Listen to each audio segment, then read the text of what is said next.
PTI के पास बल्ले का निशान रहेगा या नहीं, फैसला आज सुनाया जाएगा। पेशावर हाईकोर्ट ने पीटीआई इंट्रा पार्टी इंतखाबात और बल्ले के इंतखाबी निशान से मुतालिक नजरसानी दरखास्त पर दलाइल मुकम्मल होने पर फैसला महफूज कर लिया। दौरान समाअत जस्टिस इजाज खान ने पूछा, सुप्रीम कोर्ट ने कोई ऐसा हुक्म दिया है कि एक हाईकोर्ट का हुक्म पूरे मुल्क के लिए होता है? वकील इलेक्शन कमीशन ने कहा, हाईकोर्ट का फैसला यकतरफा कार्रवाई है। इलेक्शन कमीशन केस में फरीक है लेकिन हमें सुना ही नहीं गया।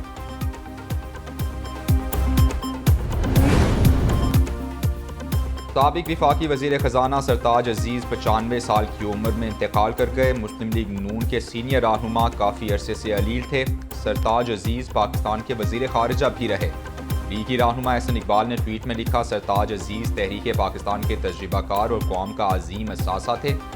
कौम के लिए इनकी खिदमत को हमेशा याद रखा जाएगा।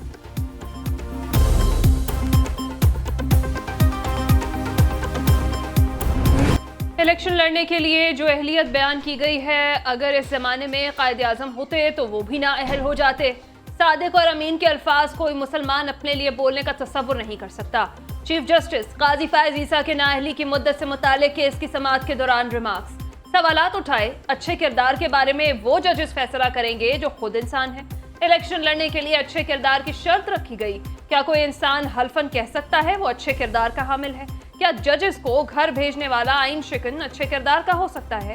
क्या ज़ियाउल हक का अपना किरदार अच्छा था? वकील मखदूम अली खान ने कहा, जनरल ज़िया के बारे में तो फैसला आखिरत में होगा। उस पर चीफ जस्टिस ने सवाल किया, क्या आइन शिकन को सजा आखिरत में होगी? मामूली वजूहात की बुनियाद पर ताहियात नाअहली गैर मुनासिब नहीं लगती। कत्ल और गद्दारी जैसे संगीन जुर्म में कुछ अरसे बाद इलेक्शन लड़ सकते हैं। क्या सुप्रीम कोर्ट के फैसले को खत्म करने के लिए आइन में तरमीम करना पड़ेगी? क्या आइन में जो लिखा है उसे कानून साजी से तब्दील किया जा सकता है? अदालत किसी शख्स के खिलाफ डिक्लेरेशन कैसे दे सकती है? जस्टिस मंसूर अली शाह के केस की समाअत के दौरान सवालात। जस्टिस मोहम्मद अली मजहर ने कहा, आइन के आर्टिकल 62(1)(f) में नाअहली की मियाद का जिक्र नहीं है। अदालत ने अपने हुक्मनामे में कहा, इस केस में अदालती मुआवन मुकर्रर करेंगे। केस की समाअत 4 जनवरी तक मुलतवी कर दी गई। सियासी मकासद के लिए अदालत को इस्तेमाल नहीं होने देंगे। आप मामले को सियासी बनाना चाहते हैं तो ये फोरम नहीं। चीफ जस्टिस काजी फायज ईसा का लापता अफराद के केस में वकील शुएब शाहीन से मुकालमा। कहा, अगर आप हमारा मजाक उड़ाएंगे तो हम उसकी इजाजत नहीं देंगे। इंग्लिश मुहावरा है, अगर आप हरारत बर्दाश्त नहीं कर सकते तो किचन में भी ना जाएं। आपने इमरान रियाज का जिक्र किया, ये कौन है? आप मतीउल्लाह जान और असद तूर का नाम शामिल क्यों नहीं करते? जस्टिस मुसरत हिलाली ने कहा, क्या आप पिक एंड चूज कर रहे हैं? चीफ जस्टिस बोले, क्या आप शेख रशीद को मासूम लोगों की कैटेगरी में रखेंगे? फरूख हबीब, उस्मान डार, सदाकत अब्बासी, ये लोग कौन हैं? क्या इस बात पर रंजीदा हैं ये पीटीआई छोड़ गए? क्या हम इन्हें ये कहें ये वापस पीटीआई में आ जाएं? अगर कोई पार्टी छोड़ गया है तो हमारे पास उसका कोई हल नहीं। समाअत कल फिर होगी। मसला यही है कि कासिम के अब्बा जब खुद होते हैं ना तो उनको अम्मा बिल्कुल नज़र नहीं आ रही होती। जब तक मैं हूँ आज तो मुझे सब कुछ दुरुस्त नज़र आ रहा है।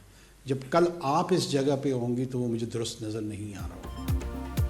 पाकिस्तान के निज़ाम आदिल पर बड़े संगीन सवालात हैं। कासिम के अब्बा जब खुद वज़ीर आज़म होते हैं तो इन्हें हमीद की अम्मा नजर नहीं आती। जब वो इख्तिदार में होते हैं तो इन्हें सब कुछ दुरुस्त नजर आता है। इख्तिदार से हटते हैं तो सब गलत दिखाई देना शुरू हो जाता है। निगरान वज़ीर आज़म का लाहौर की यूनिवर्सिटी में तालिबा के सवाल पर जवाब। अनवारुल हक काकड़ ने कहा, सियासतदान जब खुद चंद रियासती इदारों से मुस्तफीद होते हैं तो इन्हें वालिद का दर्जा देते हैं। मुस्तफीद ना होने पर सोतेला बाप बना देते हैं। ये रवैया तब्दील करने की जरूरत है। अगर किसी इदारे को वालिद का दर्जा नहीं देना तो एक बार फैसला करना होगा।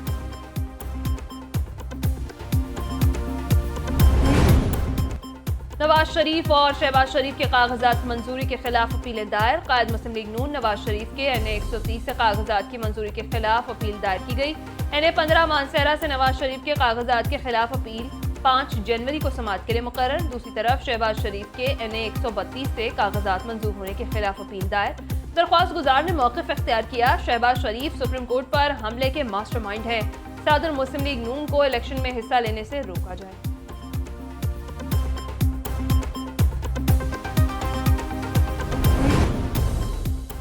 आरओज़ के फैसलों के खिलाफ अपीलें दायर करने का दूसरा रोज। लाहौर के एपेलेट ट्राइब्यूनल्स में 20 से ज्यादा अपीलें दायर।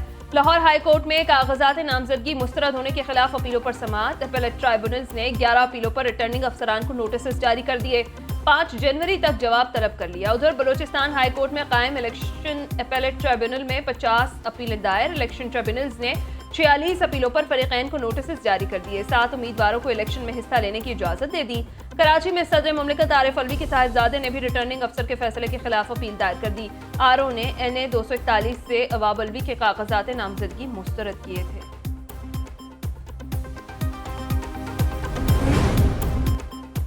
लगता है इलेक्शन रोकने के लिए हथकंडे इस्तेमाल किए जा रहे हैं। चीफ जस्टिस पाकिस्तान जस्टिस काजी फायज ईसा के केस की समाअत के दौरान रिमार्क्स।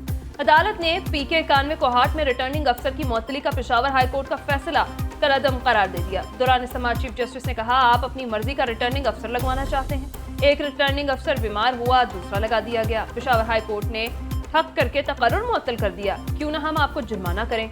नोटिस किए बगैर ही तैनाती मंसूख कर दी। पेशावर हाई कोर्ट के जज ने नोटिस जारी करना भी मुनासिब न समझा। सुप्रीम कोर्ट ने पेशावर हाई कोर्ट के फैसले के खिलाफ इलेक्शन कमीशन की अपील मंजूर कर ली।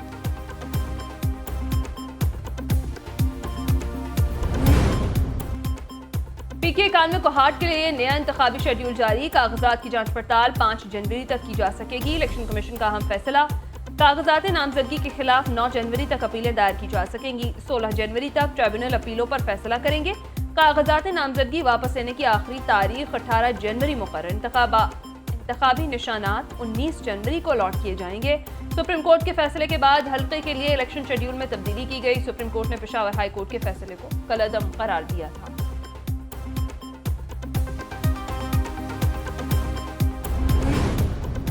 मुस्लिम लीग नून के लिए टिकटें तकसीम करना कड़ा इम्तिहान। पार्टी टिकट पर कौन इलेक्शन लड़ेगा, हतमी फैसले के लिए आज भी बैठक। कायद नून लीग नवाज शरीफ की जेर सदारत जाती उम्रा में इजलास। आइंदा इंतखाबात में टिकटों की तकसीम के हवाले से हतमी मुशावरत की गई। पार्लिमानी बोर्ड के इजलासों में पेश की गई सिफारिशात पर गौर। इजलास में साबिक वज़ीर आज़म शहबाज शरीफ, मरियम नवाज, हमजा शहबाज, इसहाक डार और राना सनाउल्लाह भी शरीक हुए।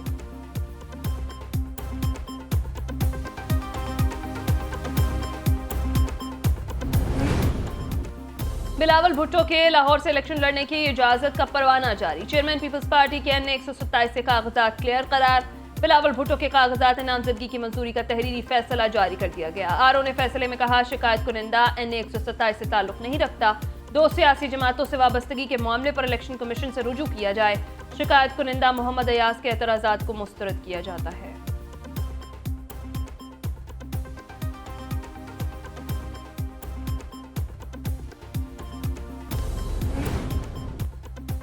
चाहे अंडर 19 टीम के साथ लड़ना पड़े, हम इलेक्शन लड़ेंगे, बॉयकॉट नहीं करेंगे। जो शख्स ताहियात नाअहल है उसका रास्ता रोकेंगे।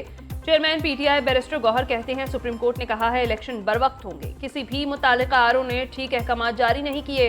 एक पार्टी को इलेक्शन से निकाला जाएगा तो जमहूरियत डीरेल और पार्लियामेंट कमजोर होगी। 8 फरवरी को जीत सिर्फ PTI की होगी। इलेक्शन कमीशन को चाहिए कि वह न्यूट्रल रहे।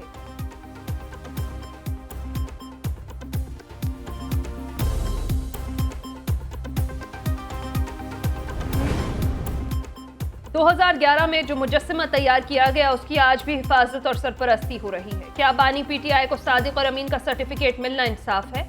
नून लीगी रहनुमा जावेद लतीफ की न्यूज कॉन्फ्रेंस। कहा, 9 मई के ताने बाने किन ममालिक से मिलते हैं, किसने आज तक कटहरे में खड़ा करने की हिम्मत नहीं की। इदारों ने इंसाफ न किया तो 9 मई दोबारा भी हो सकता है। मुल्क में गैर यकीनी सूरत हाल पैदा कर दी गई। इदारों को देखना होगा, इलेक्शन आगे गए तो मसाइल बढ़ते जाएंगे। जमशेद दस्ती के हवाले से इदारे हक़ाइक़ के लिए तहकीकात करें।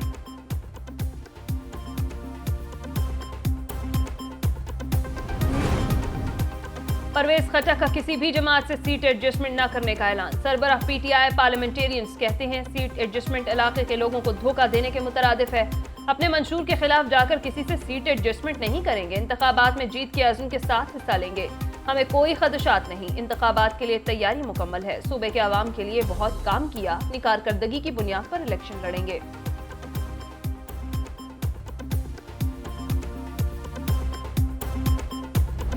बातें शुरू हो गई हैं करने, इलेक्शन को पोस्टपोन करने। उसने पहल तो की है मौलाना फजल रहमान साहब ने।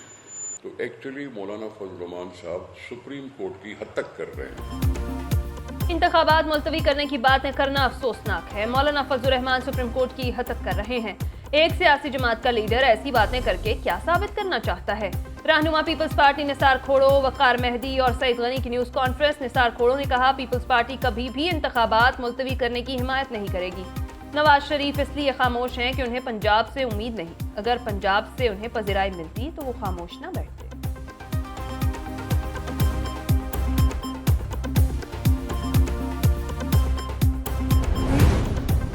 साबिक वफाकी वजीर मुराद सईद की अबूरी जमानत पर फैसला महफूज। पेशावर हाई कोर्ट ने हुकूमत से 1 हफ्ते में मुकदमात की तफसील तलब कर ली। जस्टिस एजाज खान ने रिमार्क दिया, अगर कोई मुकदमा दर्ज है तो कार्रवाई होगी। उधर मुस्लिम लीग नून का ऑफिस जलाने के केस में सनम जावेद को जुडिशल रिमांड पर जेल भेज दिया गया। सेशन कोर्ट ने पुलिस की मुलजिमा के मजीद जिस्मानी रिमांड की इस्तदा मुस्तरद कर दी। दूसरी तरफ अदालत ने मियां महमूद रशीद के जुडिशल रिमांड में 14 दिन की तौसी कर दी। चालान पेश न करने पर तफ्तीशी को शोकॉज नोटिस जारी।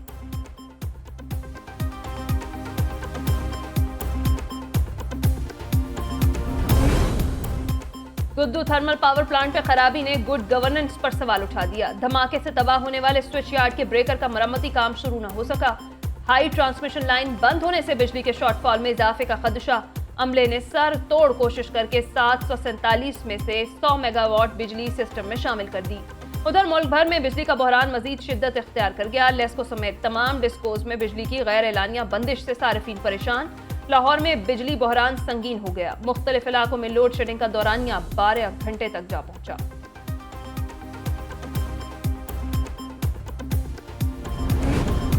सारा इनाम कत्ल केस का फैसला चैलेंज। मकतूला के वालिद इनामुर रहीम ने इस्लामाबाद हाई कोर्ट से रुजू कर लिया। मुजरिम की वालिदा को बरी करने के फैसले के खिलाफ अपील दायर कर दी। मौक़िफ़ अपनाया। सेशन कोर्ट ने समीना शाह को केस से बरी किया। मुलजिमा को बरी करने का फैसला कलअदम करार दिया जाए। मीडिया से गुफ्तगू में इनामुर रहीम ने कहा, सारा के कत्ल के वक्त समीना शाह भी जाए वारदात पर मौजूद थी। ऐसा हो नहीं सकता कि समीना शाह जुर्म में मुलव्विस न हो।